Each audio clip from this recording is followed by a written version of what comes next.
Assalamualaikum warahmatullahi wabarakatuh. Halo semua, kembali lagi bersama saya Yesa dengan NPM 23210203 dari Prodi Hukum Tata Negara kelas D Fakultas Syariah Universitas Islam Negeri Raden Intan Lampung. Pada video minggu lalu itu materinya tentang perkenalan mengenai riwayat pendidikan, riwayat hidup dan lain sebagainya. Nah, pada video kali ini di sini saya akan membahas materi tentang pernikahan dari mata kuliah Fikih Munakahat yang diampu oleh dosen yang bernama Bapak Hervin Yoki Pradikta MHI.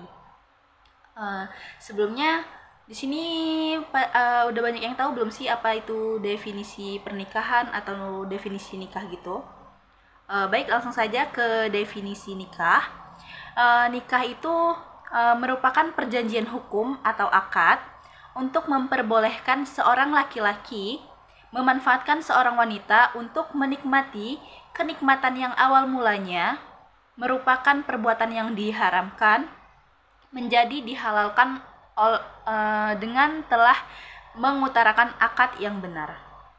Lalu menurut Muhammad Isroh, nikah itu adalah akad yang memberikan faedah hukum kebolehan untuk mengadakan hubungan suami istri antara seorang pria dan seorang wanita, serta mengadakan tolong-menolong dan memberikan hak-hak dan kewajiban antara mereka.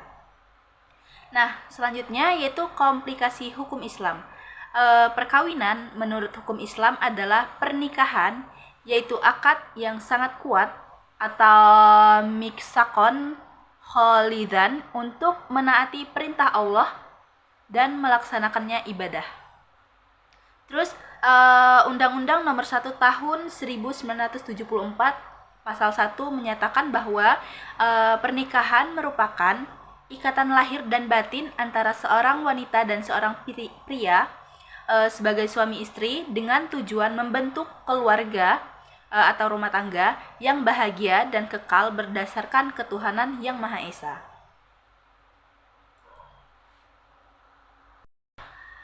Lalu untuk dasar hukum dari pernikahan itu sendiri ada dalam Al-Quran surat Az-Zariyat ayat 49 yang berbunyi, A'udzubillahi minasyaitonirrajim. Bismillahirrahmanirrahim. Wa min kulli syai'in khalaqna zawjaini la'allakum tadhakkarun. Yang artinya, dan segala sesuatu kami ciptakan berpasang-pasangan agar kamu mengingat kebenaran Allah.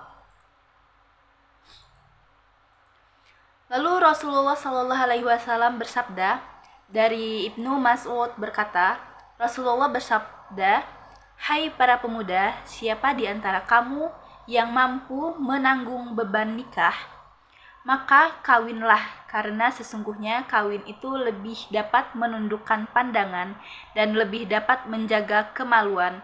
Dan siapa yang tidak mampu, maka hendaklah ia berpuasa, karena sesungguhnya berpuasa itu baginya menjadi pengekang syahwat.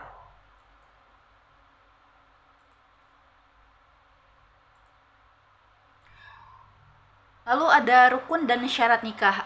Rukun nikah itu ada 5, yaitu yang pertama adanya mempelai laki-laki, dan yang kedua adanya mempelai perempuan atau wanita.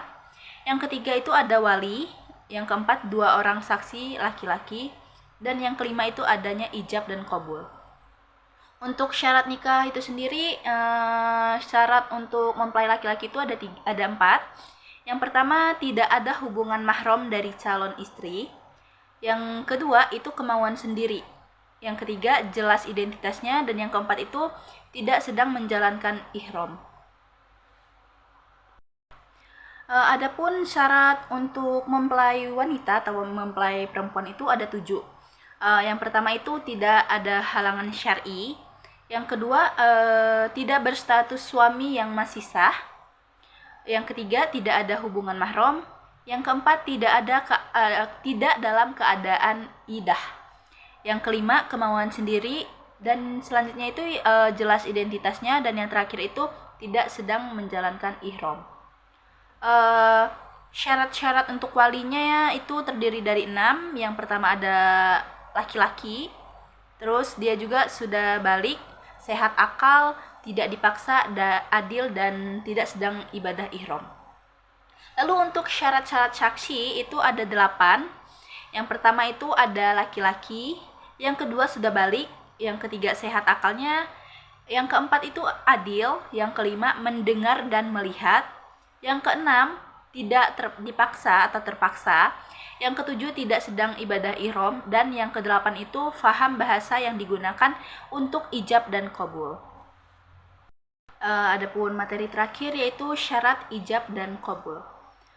Yang pertama itu ijab dilakukan oleh wali atau orang atau yang mewakilinya, sedangkan kabul itu dilakukan mempelai laki-laki atau yang mewakilinya.